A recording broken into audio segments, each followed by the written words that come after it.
Before we begin, take a deep breath. Look up. Imagine the night sky above you, stretching farther than your mind can grasp. That darkness, those stars, have watched civilizations rise and fall, witnessed time bend, and perhaps they're watching you now. Stay until the end. What you're about to hear may not offer answers, but it may leave you asking the right questions. There's a question that haunts us more deeply than any ghost or shadow. Why is there something rather than nothing? We look out at the cosmos and see vastness, galaxies spiraling like clockwork, nebulae blooming in silence, planets drifting without witness. The universe is immense, ancient, and, as far as we know, mostly empty. Yet in that emptiness, something stirs, a quiet terror, not of monsters or aliens, but of meaning, or the lack of it. What if space isn't silent, but indifferent? We often romanticize the stars. We project myths onto constellations, write songs about moonlight, dream of faraway worlds. But space doesn't care. It doesn't know what we are. The laws that shaped Saturn's rings are the same that allow a human heart to beat and eventually stop. The ancient philosophers believed the heavens were perfect, divine, immutable. Aristotle thought the stars were fixed in crystalline spheres. But then we learned. Stars are born. They age, they die, like us. And like us, they leave something behind, stardust. It sounds poetic, but it's literal. Every atom in your body was forged in the heart of a dying star. Your bones, your blood, your breath, they are ancient, alien, scattered once across the void, now assembled into a fragile awareness asking, what am I doing here?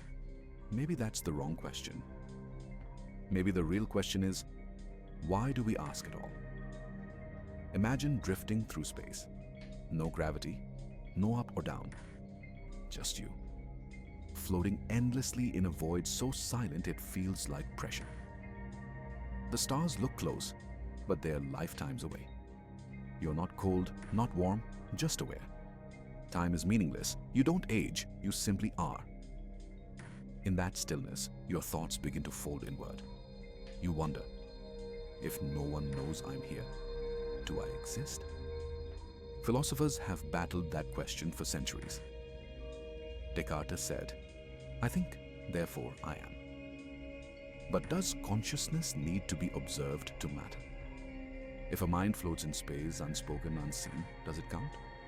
In deep space, there are no mirrors, nothing to reflect your image back at you, no context, no meaning. But perhaps that's where truth begins. Because here's the thing. In the absence of structure, you start to build your own. You imagine shapes in the stars.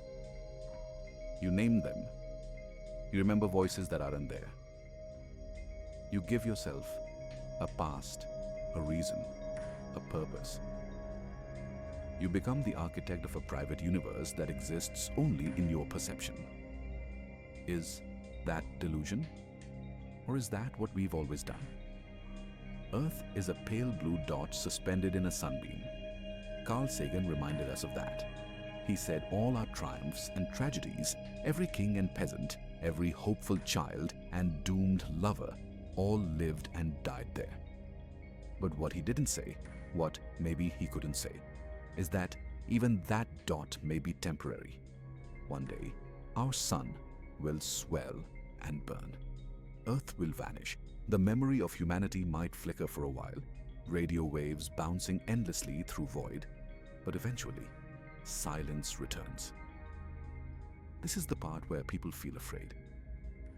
But what if it's freeing? What if, in knowing that we are infinitesimal and impermanent, we are also untethered from the illusion that we must matter? What if meaning is a choice, not a discovery? You're not here because of something, you're here. And that's enough. That's the gift. That's the absurdity. That's the beauty. And if the universe is indifferent, then your defiance, your insistence on caring, on creating, on loving, is an act of cosmic rebellion. You are the warmth in a cold universe. Now let's turn the thought darker. Let's say you're not alone in space. Let's say you encounter another consciousness, vast, ancient, utterly beyond comprehension. It doesn't speak. It doesn't threaten. It just watches. You sense that it knows you. Not your name or your memories, but something deeper. Your fear, your doubt. The way you lied once to someone who loved you. The way you stared too long at the void, wondering what would happen if you let go. And it doesn't judge, because it doesn't need to. You're doing that yourself. What if the universe's greatest mystery isn't physics or time or black holes, but the mirror it holds to our own inner darkness? What if the void reflects us? Not as we appear, but as we are, when nothing else remains. There's a theory in cosmology called the heat death of the universe. It predicts that one day all usable energy will be gone. No stars, no movement, no life. Just a flat, featureless void stretched across eternity. Sounds like an ending, doesn't it? But what if it's a beginning? If the universe resets, quietly, invisibly? Who's to say it hasn't happened before? Who's to say we're not inside the echo of a forgotten cosmos? Time may be circular, or illusion, or a story we tell ourselves to keep from screaming. Because here's the hardest truth. Everything ends. But endings are only tragic if you believe they were owed something more. And the universe doesn't owe us anything. Not light, not warmth, not meaning. Yet here we are. We write poems about stars we'll never reach. We launch messages into space hoping anyone might hear them. We create, we mourn, we hope. We scream into the abyss and call it beauty. So, what do we do with all this? What's the point of thinking so deeply if there's no final answer? Maybe the act of thinking is the answer. Maybe meaning isn't given or found. It's forged moment by moment in the furnace of consciousness. Maybe you, listening now, are the rarest phenomenon in the cosmos. A self-aware flicker of light surrounded by darkness, choosing to ask why. And maybe the stars are not there to guide you.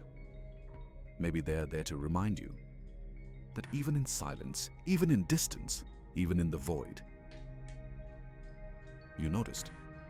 And that matters, because nothing else does. You stayed until the end. So, tell me, what do you see when you look into the dark?